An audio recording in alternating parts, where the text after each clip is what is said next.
presentation, we will conduct a question and answer session. If at any time during this call you require immediate assistance, please press *0 for the operator. This call is being recorded on Wednesday, July 26, 2023. I would now like to turn the conference over to Mr. Jordan Ross. Please go ahead, sir. Good morning, everyone. Thank you for joining us for the Voxtur fourth quarter and year-ended 2022 and first quarter 2023 earnings call, where we will discuss our financial results and business highlights.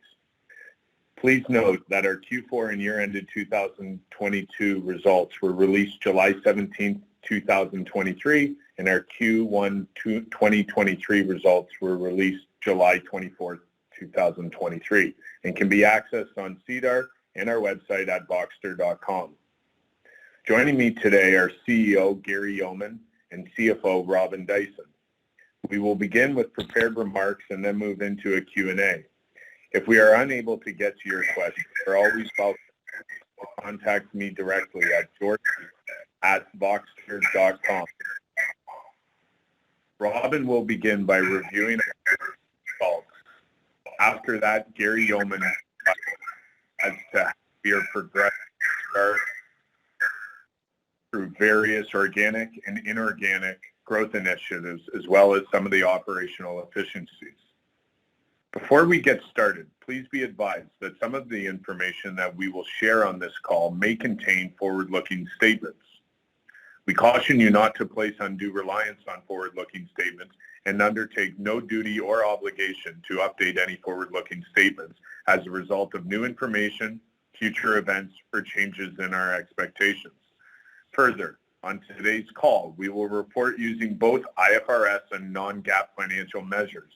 We use these non-GAAP financial measures internally for financial and operational decision-making purposes, as we believe that they provide a meaningful measurement of financial performance and valuation. These non-GAAP financial measures are presented in addition to and not as a substitute for financial measures calculated in accordance with IFRS. To see the reconciliation of these non-GAAP measures, please refer to our press releases distributed on July 18, 2023 and July 24, 2023, as well as our management discussion and analysis, both of which are available at SEDAR, on SEDAR, and on our website, at voxtur.com. A replay of today's call will also be posted on our website. Finally, please note that all references to amounts or currency during today's call are to Canadian dollars unless otherwise stated. I'll now turn the call over to our CFO, Robin Dyson. Thank you, Jordan. Good morning, everyone, and thank you for joining us today.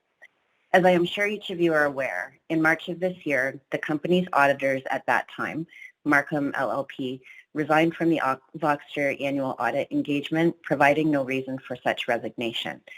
This left the company in a very difficult position with respect to onboarding a new audit firm and starting the audit process over entirely. We have worked extremely diligently with M&P, the company's new auditors, to file our audited annual financial statements. This was completed July 17th. Our 2023 Q1 financial statements were filed July 24th. As a result of the late filing of the Q1 material, our shares were halted from trading. A revocation of this halt has now been issued by the OSC, and we have filed an application with the TSXV to resume the trading of our shares. We expect trading will resume in the very near term, and we will keep investors updated on this status. Before discussing financial results, I will first address market conditions and Voxtur's response. U.S. prime interest rate increases over the course of 2022 were unprecedented. From the beginning of 2022 to the end of the first quarter of 2023, rates increased from 3.25% to 8%.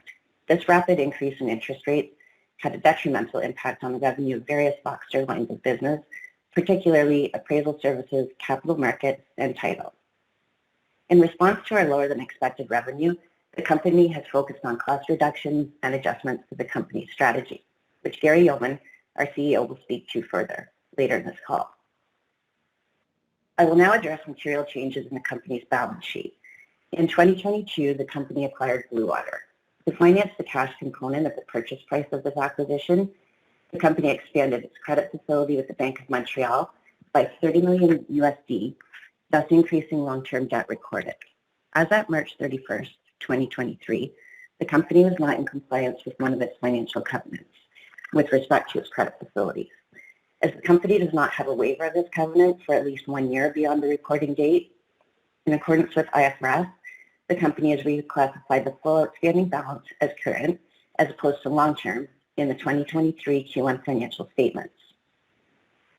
With respect to the year ended December 31st, 2022, the company completed goodwill and intangible asset impairment testing and determined that an impairment loss of approximately $185 million was required to be recorded, thus reducing goodwill and intangible assets by this amount.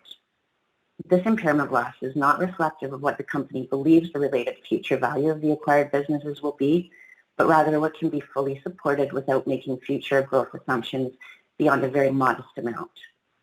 Voxtur is not alone in the recording of impairment losses in 2022. Other comparative companies have recorded proportionately greater losses. Shifting to our discussion of revenue. Revenue increased to $151 million for fiscal 22 as compared to $96 million for fiscal 2021. This increase is primarily attributable to an increase in U.S.-based revenue resulting from business acquisitions which closed between September 2021 and September 2022. For the first quarter of 2023, revenue decreased to $28.7 million as compared to $40.8 million for the same period in the prior year. This decrease was primarily attributable to, one, the negative impact of significantly increased interest rates in 2023 on our appraisal services line of business, and two, the negative impact on revenue of amendments made to a services agreement with a related party, which took effect January 1st, 2023. While the amendments resulted in decreased top-line revenue, it allowed the company to shift responsibility for a significant amount of the associated direct costs to the related party. I will now address gross profit. Gross profit increased to $55 million for 2022 as compared to $37 million for 2021. This increase is primarily attributable to the increase in revenue that we have discussed and the composition of revenue due to business acquisitions completed in the latter half of 2021 and 2022. Despite the decrease in revenue in the first quarter of 2023 compared to the first quarter of 2022, gross profit was relatively flat, decreasing from $13.9 million to $13.5 million. This primarily relates to the composition of revenue and cost improvements. We are committed to growing revenue. However, our primary focus is attaining profitability. I will now turn the call over to Gary Yeoman, our CEO, to provide a business and strategy update. Thank you, Rob. And good morning, everyone. And thank you for joining us. And thank you for being Voxtur shareholders. I want to express my sincere appreciation for our shareholders that have remained loyal during this difficult moment in time for Voxtur due to the unexpected change in our auditors, which was the sole reason for the delay in releasing our financial results. Before I get into the business updates, I'd like to start by acknowledging that from a financial results perspective, this is certainly not where any of us thought we would be. However, I am extremely proud of our team, what we have accomplished in the face of current market conditions. With unprecedented macroeconomic conditions and historically high rates, it has forced us to reevaluate the priorities and product roadmap.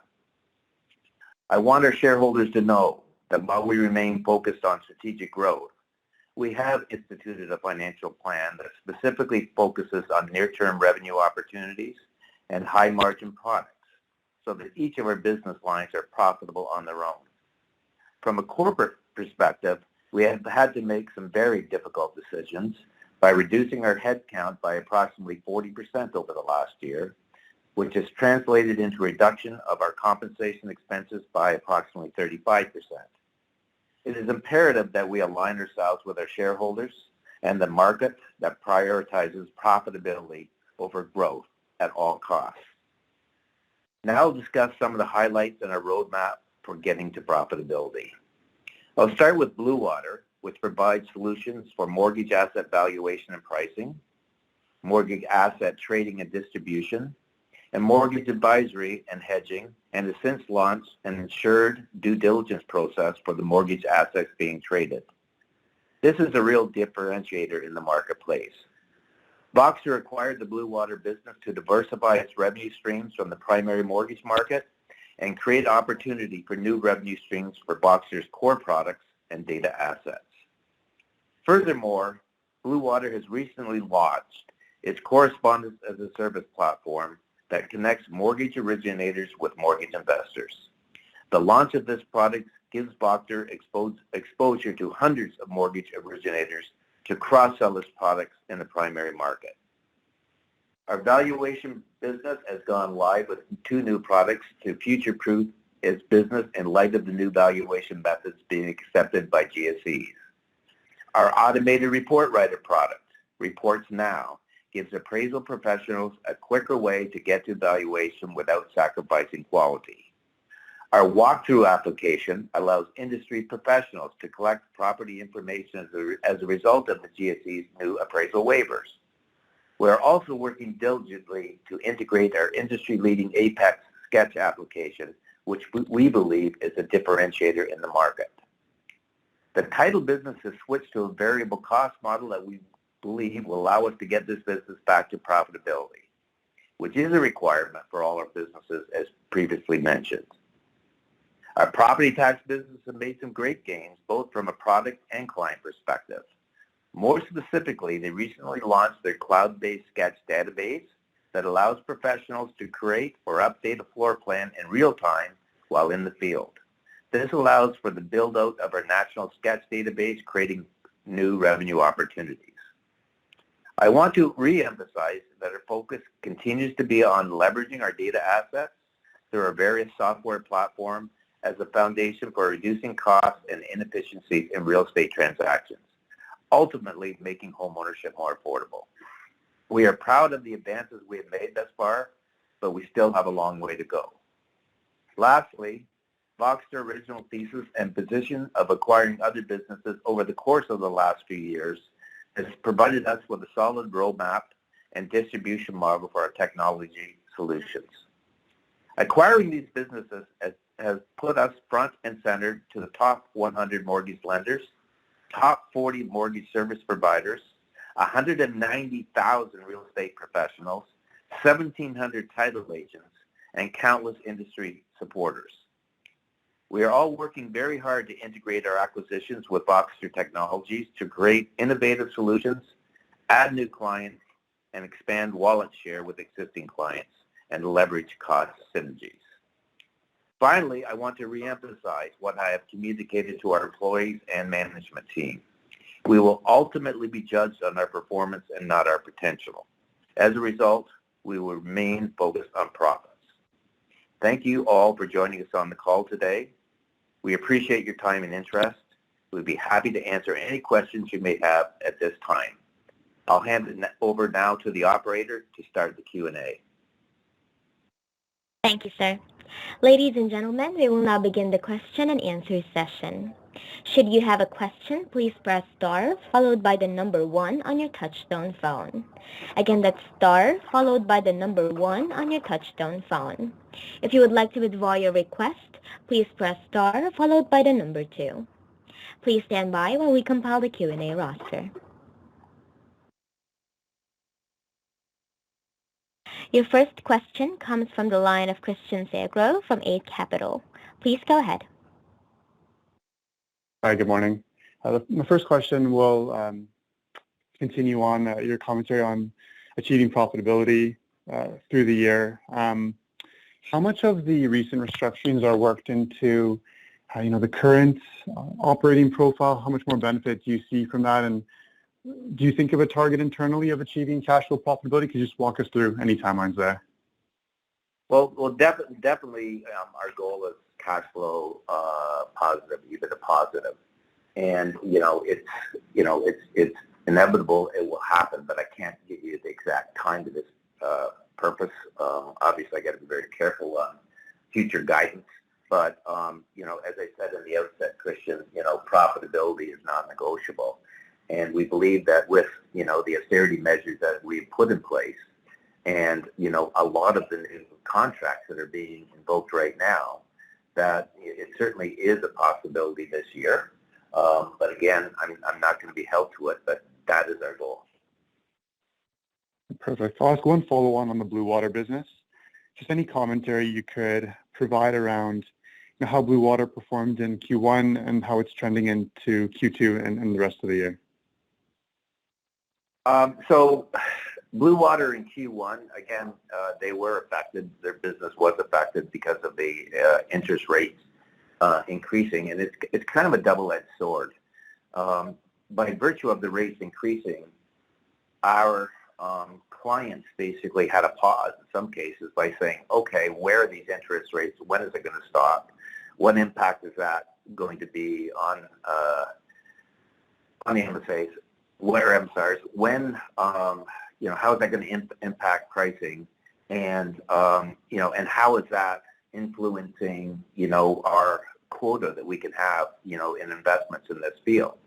So in a lot of cases, because the prices increased from $4 to $6 in some cases, their overall impact and valuation of investment in that precluded them from making even more investments. So there was a bit of a lull.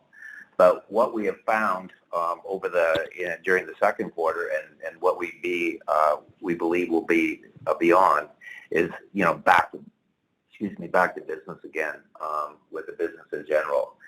It's certainly also been augmented by the opportunities that we have just entered into. We signed an agreement with the Mortgage Collaborative. They have over 250 correspondents, and it's a great opportunity for Al to sell our due diligence products that are digitized due diligence products. That certainly will be front and center, as most realize right now. There's a lot of issues with buybacks that Fannie and Freddie, et cetera, are asking people to consider. Historically, there hasn't been a lot of due diligence. A lot of the companies today look at 5% of it as sampling and use that as as an indicator of what's happening going forward. We're able to provide a digitized review on 100% of the platforms at a fraction of the cost of what it currently is on the 5% overview. And so for us, being able to do it from a digitization standpoint, significantly reduces the risk. And what we found now is that there's pre-production closing and post-production closing, but with the we're finding a lot of the vendors are wanting us to review their portfolio up front and find out where there are anomalies, where there are loans that, essentially may be forced to buy back because it's missing, parts of, whether it's on the mortgage documents or certain information with respect to tax title and valuation. And so what we're able to do is cleanse, for the most part, up to, 92%, of that review. The one thing that we can't record warrant, obviously, is fraudulent activities or misrepresentation. But, it's certainly, we do believe that we can cover 92% of most of the deficiencies that are out there right now. So, we're really, really buoyant, with Blue Water and then the new offerings that they have. So we expect the third quarter, the fourth quarter to be very productive for them. That's all helpful color. Thanks for taking my questions this morning. Thank you, Christian. Thank you. Ladies and gentlemen, just a reminder, should you have a question, please press star followed by the number 1 on your touchtone phone. Your next question comes from the line of Colin Fisher from Garrison Creek. Please go ahead. Good morning. Morning, Colin. So I do know this is incredibly hard, and I am actually impressed with how quickly you turned around the financial reporting, given the roadblocks on that. If you look across the marketplace, revenue declines have been fairly catastrophic for some companies, some as much as 70%, others more in line with 40 to 50%. So in the macro environment, you're not looking too bad. One of the colors, one of the mentions in your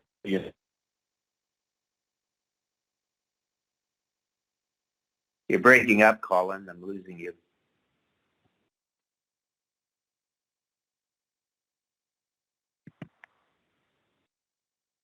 Operator, I'm not hearing Colin. Are you hearing him on your end? No, sir. Mr. Fisher, are you still on the line? I think we'll move to the next question. Call in after. Sure, sir, absolutely. We'll proceed to the next question. Your next question comes from the line of Rick Sherman. Please go ahead. Yes, good morning. Could you refresh my memory as to when you bought Blue Water, what were the revenues at that time when you bought it? And then what did you, again, what was the cost of the acquisition? I'll turn this over to Jordan. I know that we were reviewing that last night. Jordan? Hi, Rick. Just to, by way of background, we announced the acquisition in late September of 2022 for a purchase price of $101 million US. The composition of that purchase price was a $30 million cash and then issuance of 170 million shares to be distributed over the course quarterly for 4 years. That I'll stop there at the moment. Is that, do you seek or have any other info? Yeah, well, over the 4 years, does the regardless of any performance metrics of the company that you acquired, are you still required to issue those shares? And if you issue those shares, it's regardless of what price the shares are at, or is it has to meet some dollar amount standard? And then the second part of the question was that when you acquired them for $100 million, let's say, what were the revenues at the time? Much less if they were profitable or not profitable, but what were at least they doing revenue-wise when you acquired them? And how does that compare to what kind of revenue they're doing now? Yeah, so to answer, without getting into the exact details of the definitive agreement, there are certain indemnities, reps, and warrants, but those shares have been accounted for and on a distribution schedule that isn't necessarily contingent on the financial performance of Blue Water and or the share price of the company. Hopefully that answers that question. Okay, on that point then, so if I understand you correctly, whether the price of the stock is 15 cents or $1, it's not going to make a difference in terms of the obligation of the shares that are going to be issued. That's correct. Okay. And as to the revenue point, are you able to disclose that? We didn't disclose that in the press release, so I'd prefer not to at this time. And yeah, I don't know how else to answer that. I'd prefer not to give guidance. Also maintain what we disclosed at the time of the acquisition. Okay. In future quarters or whatever, is there going to be any breakout of revenues and maybe profitability on a per business? Yeah. Yeah, absolutely. To be fully transparent, we were working and hoping to issue new revenue reporting and segmentation. Unfortunately, with the disruption and the unexpected resignation of the auditor, burden, we focused on getting the financials out and in compliance ASAP. And so that's unfortunately pushed out that initiative. But absolutely, we look to and hope to report revenues in a new way as the business has evolved over the years to give our shareholders more clarity both on the revenue streams, the profitability of each of those businesses, and hopefully the ability to model in your own growth assumptions as well. So absolutely, that is a corporate initiative amongst the management team to provide updated reporting. Yeah, I would strongly recommend that. It makes it a lot easier to figure out whether, direction the company's going and where the growth drivers could be. Yep. I think it'd be very useful. Last question is just, when you're doing your modeling, I mean, you basically can take either, for lack of a better word, a very conservative, like a lot of people have a different opinion as to ultimately when the interest rate hikes are going to stop, much less trying to predict that. That's probably easier to predict at some point than if and when they're ever going to come back down, or the Fed's going to cut anything, versus just staying higher for longer. On the assumption that you've got what is currently in the public sphere, let's say we're going to have an increase today and then potentially one more, but assuming that the rates stay elevated without any real cuts, much less a recession, for the next year or two, I mean, are you modeling in that kind of negative scenario as you're going forward and trying to address a combination of your balance sheet and also the profitability of the business?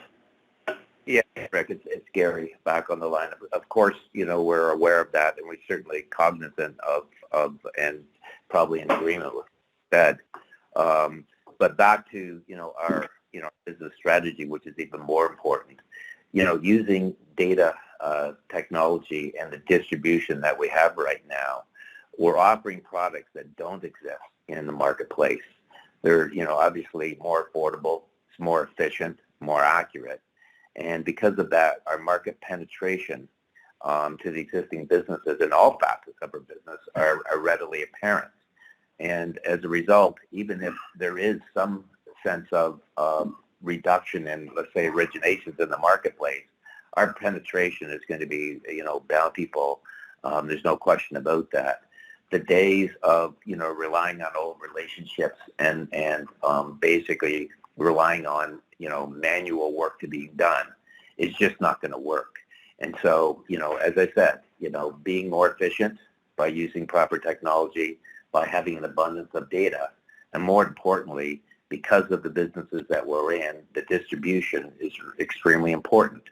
So, obviously everyone would like a little bit lower interest rates because the market, will be more bountiful for all. But quite frankly, we use this opportunity now as an opportunity for gain, because it's the people that can do things, quicker, cheaper, more efficient, more accurate, are the people that are going to, penetrate into new business lines. So our market penetration is going to increase, and we don't think that there'll be any material, negativity, because I think we bared the brunt of most of that. And our new products right now are going to see us kind of rise to the top, and extremely confident of that. Yeah, I think you have to run the business based on the business, the way the market is now. And obviously, if rates fall substantially without that being caused by a massive recession, and the housing and mortgage market increase, that would just be that would just give you a tailwind behind you, but probably shouldn't run the business based on hoping. Hope should not be the strategy, I guess. So. Well, yeah, I think the other thing, so too, is that we've pivoted, from a refinance to a new purchase money market, right? And so that the ability to be able to pivot relatively easily. I mean, obviously refis are down, significantly. And we did have a good portion of our business dealing with that, and we've been able to pivot, in the new purchase. I mean, that is evident with some of our title offerings right now. We're joint venturing with a number of real estate brokers and agencies, and, having the ability to have a few 100,000, real estate agents out there working, in tandem with, our new service offerings like attorney opinion letters, our title starter kits that we're being able to offer title companies at half the price it's costing them to do today. So most of the work that we're doing right now, certainly on title and valuation, is our ability to be able to pivot and move to the new purchase market. Okay, my last is more of a suggestion than anything else. Is if you get when the business becomes more stabilized and starts growing again, I think it would be useful, if this is even possible, that you sort of make it easy to generally model that if, let's say, your overall profit margins across the various businesses as an average, let's say assume, I'm just throwing this out hypothetically, let's just to say 50%. If you would be able to, state publicly at some future date that, okay, if we have revenues of $150 million a year, or make it to whatever number that number might be, at these profit margins, this assures us of not only positive cash flow, but profitability.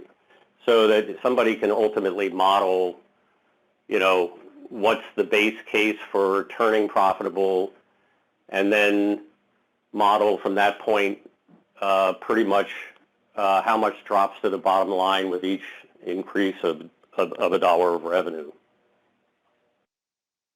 That's all for the future, but that's something I think would be very helpful to investors down the road. Yeah, that's a good point, Rick. I mean, a caveat there is obviously we're changing the model of our business right now, and so that's abundantly clear that that's something that we can do in the future.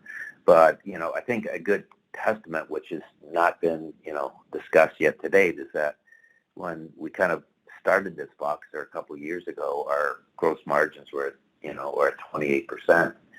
Today, even though our revenues fell, our actual gross margin as a percentage increased to 47%. So we've seen almost like 75% increase in our gross profit margins since inception. That is as a result of being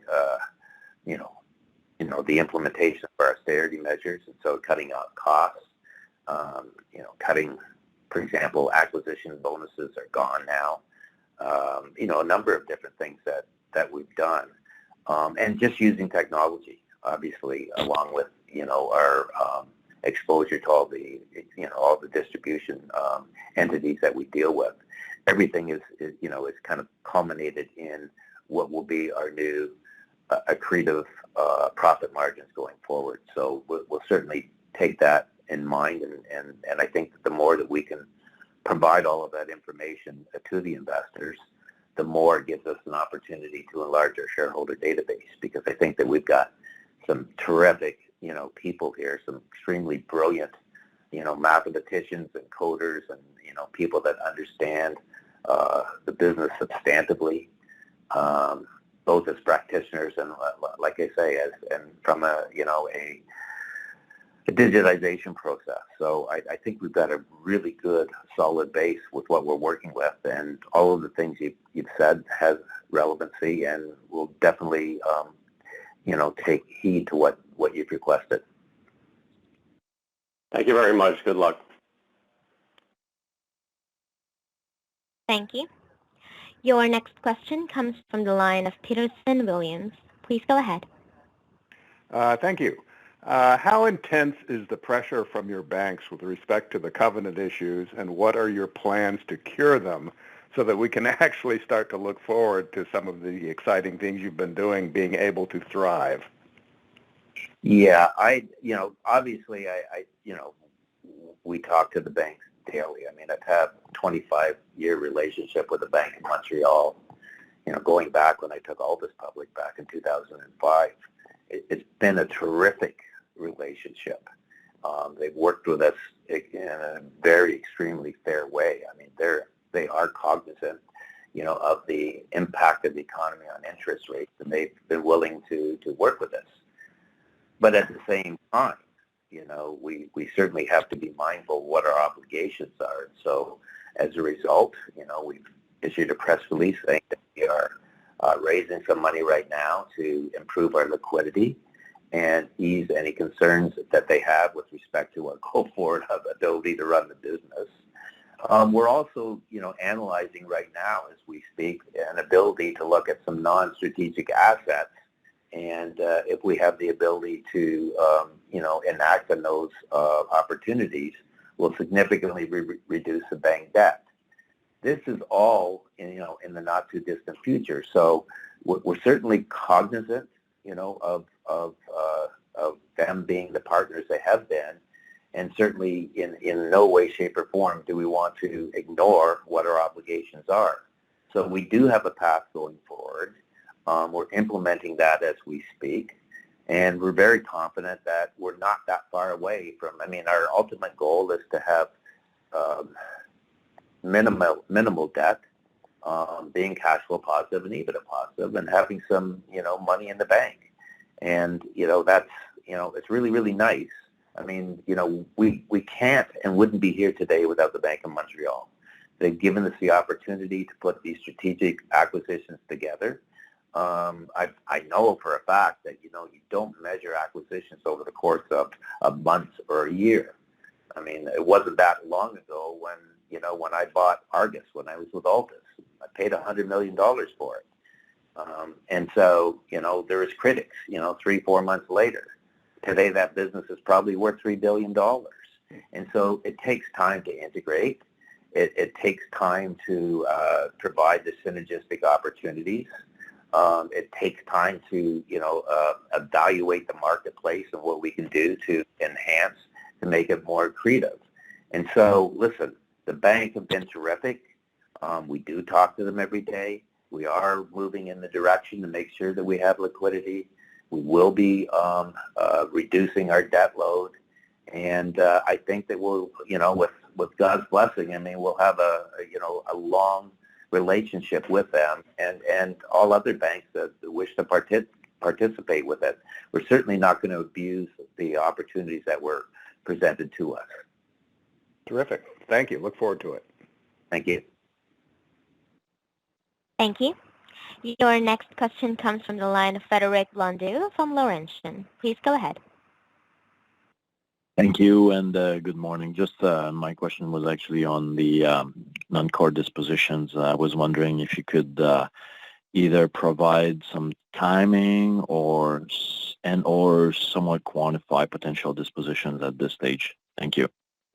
Yeah, I think that dispositions, is probably, basically what we're looking at is monetization. So it could be in the form of a disposition. It could be in the form of a partnership. It could be in the form of multiple areas, Fred. So we're certainly analyzing all the opportunities before us, and we're certainly aware that, what is not negotiable is we need to mitigate the debt that we have right now. Now, listen, we're sitting here and we're making, $50 million in U.S. a year, and we only have $43 million of debt. Then, that becomes a secondary, concern. But where we are today, we need the bank to be more comfortable, in the environment that we're in, and we will work with them and do whatever is necessary to deal with that. So, again, it could be dispositions, it could be JVs, it could be various partnerships. And, I think I can just leave it at that, but just be mindful that we'll be doing something to mitigate the debt that we have. Well, that's totally fair. And can you provide us somewhat of a timeline, or it's a bit too early for you? I'm sorry, Fred, say that again? Yeah, I was just wondering if you could provide us with some kind of a timeline from here, or it's still a bit too early for you? Well, I think, Fred, that, we're aware of what we have to do. We're aware of what the guidelines that have been given.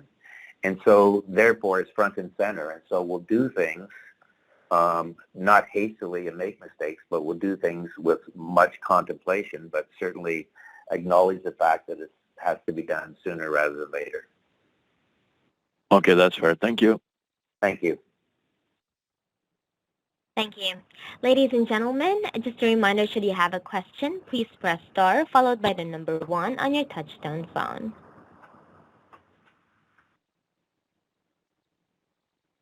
There are no further questions at this time. I'd now like to turn the call back over to Mr. Gary Yeoman for any closing remarks. Well, thank you very much. Thank you, everyone, for your patience. But only know that when we get off the phone right now, we're back to business, back to growing the business, back to implementing, new platforms, back to expanding our client base, and being the company that you originally signed us up to be. So thank you very much. Only know that we're really, really dedicated and committed to making this a great company. So thanks for taking the call today.